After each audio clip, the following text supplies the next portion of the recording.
Well, students, welcome to my channel, English with Basuraj sir. Today, we shall study about prepositions. That is, fill in the blanks with the suitable prepositions. For example, at, on, in. ಈ ದಿನ ನಾವು at, on, ಇನ್ ಈ ಪ್ರಿಪೋಸಿಷನ್ಗಳನ್ನು ಹೇಗೆ ಹಾಕೋದು ಈ ಡ್ಯಾಶ್ಗಳಲ್ಲಿ, ಈ ಖಾಲಿ ಜಾಗಗಳಲ್ಲಿ ಅನ್ನೋದನ್ನು ತಿಳ್ಕೊಳ್ಳೋಣ. ಇವತ್ತು ಕೊಟ್ಟಿರೋದು at, it tells about the time. I came at 6 o'clock. She went home at 5 o'clock. ಆ ಥರ. ಆನ್ ಅಂದರೆ ಮೇಲೆ, ಅಟ್ ಅಂದರೆ ಆ ಸಂದರ್ಭದಲ್ಲಿ, ವೇಳೆ, ಎಕ್ಸಾಕ್ಟ್ ಪಾಯಿಂಟ್ ಆಫ್ ಟೈಮ್. ಇನ್ ಅಂದರೆ ಒಳಗೆ. ಆನ್ ಅನ್ನು ನಾವು ಡೇಸ್ ಹೇಳಬೇಕು, ಮಂತ್ ಹೇಳಬೇಕು, ಇಯರ್ ಹೇಳ್ಬೇಕಾದ್ರೆ ಆನ್ ಬಳಸ್ತೀವಿ ನಾವು. ಅದೇ ಇನ್ನು ಬಳಸಬೇಕಾದ್ರೆ ಇನ್ ದಿ ಮಂತ್ ಹೇಳ್ಬೇಕಾದ್ರೆ ಇನ್ನು ಹೇಳ್ತೀವಿ. ಆನ್ ಹೇಳ್ಬೇಕಾದ್ರೆ ಆನು ನಾವು ಡೇಸ್ ಹೇಳಬೇಕಾದ್ರೆ ಆನ್ ಬಳಸ್ತೀವಿ. ಇನ್ನು ಕೆಲಸ ಅಂದರೆ ನೋಡೋಣ ಈಗ ಯಾವುದನ್ನು ಹೇಗೆ ಬಳಸ್ತೀವಿ ಮೂರನ್ನು ನೋಡೋಣ. ಮೊದಲನೇದಾಗಿ ಡ್ಯಾಶ್ ಅಥವಾ ಬ್ಲ್ಯಾಂಕ್ 5th March ಡೇಟ್ ಇರೋದ್ರಿಂದ ಇದು ಆನ್ 5th March ಆಗುತ್ತೆ. ಅದು ಎರಡನೇದು ಮಾರ್ನಿಂಗ್ಗೆ ಅದು in the morning, in the afternoon, in the evening ಆ ಥರ ಹೇಳ್ತೀವಿ ನಾವು. ನೈಟ್ ಮಾತ್ರ ಇನ್ ದ ನೈಟ್ ಅಂತ ಹೇಳೋದಿಲ್ಲ, ಅಟ್ ನೈಟ್ ರಾತ್ರಿ ವೇಳೆ. He went to bed at night. he went for walk in the morning ಅಂತೀವಿ. she was born on 5th of March 2000 ಅಂತ ಹೇಳ್ತೀವಿ. ಈಗ past tense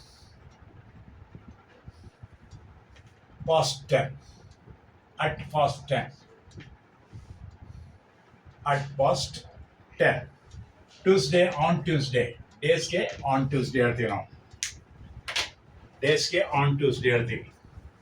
on Tuesday, on Wednesday, on Monday, on Sunday, on Saturday ಆ ಥರ ಹೇಳ್ತೀವಿ. ಇಲ್ಲಿ 2005ಗೆ ಇನ್ 2005. ಈ passed the examination year 2005 ಅಂತ ಹೇಳ್ತೀವಿ. ಅಂದರೆ 2005ರಲ್ಲಿ ಅವನು ಪರೀಕ್ಷೆ ಪಾಸ್ ಮಾಡ್ದ. ಸಮ್ಮರ್ಗೆ ಹೇಳ್ಬೇಕಾದ್ರೆ in the summer. On the summer ಅಲ್ಲ, ಅಟ್ ದ ಸಮ್ಮರ್ ಅಲ್ಲ, ಇನ್ ದ ಸಮ್ಮರ್ ಅಂತ ಹೇಳ್ತೀವಿ. ಅದೇ ವೀಕೆಂಡ್ಗೆ ಅಟ್ ದ ವೀಕೆಂಡ್. ಈ went for picnic on the weekend ಅಂದರೆ ಸಾಟರ್ಡೇ ಸಂಡೇನ ವೀಕೆಂಡ್ ಅಂತ ಹೇಳ್ತೀವಿ. ಹಾಗೆ Ugadi festival, at the Ugadi festival. It is the New Year for Hindus. Yugadi is the New Year for Hindus.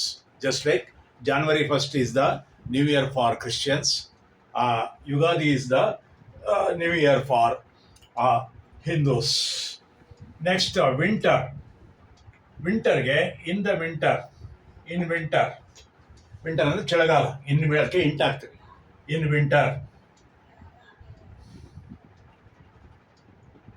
Time. Next on Monday. ಆಗಲೇ ಹೇಳಿದ್ನಲ್ಲ, on Monday. ವಾರಗಳು ಹೇಳ್ಬೇಕಾದ್ರೆ, ದಿನಗಳು ಹೇಳ್ಬೇಕಾದ್ರೆ ಆನ್ ಮಂಡೇ.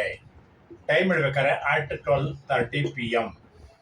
PM ಅಂದರೆ ಪೋಸ್ಟ್ ಮೆರಿಡಿಯನ್. 12 ಗಂಟೆ, ಮಧ್ಯಾಹ್ನ 12 ಗಂಟೆ ಕಳೆದ್ಮೇಲೆ ಪೋಸ್ಟ್ ಮೆರಿಡಿಯನ್ ಅಂತೀವಿ. ಅದೇ AM ಅಂದರೆ ಆ್ಯಂಟಿ ಮೆರಿಡಿಯನ್ ಅಂತ ಹೇಳ್ತೀವಿ ನಾವು.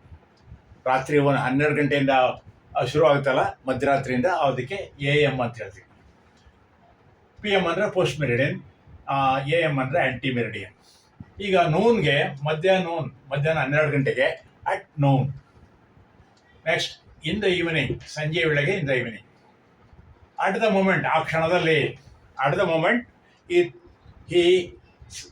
he has decided something great. ಆ ಸಂದರ್ಭದಲ್ಲಿ, ಆ ಮೂಮೆಂಟಲ್ಲಿ.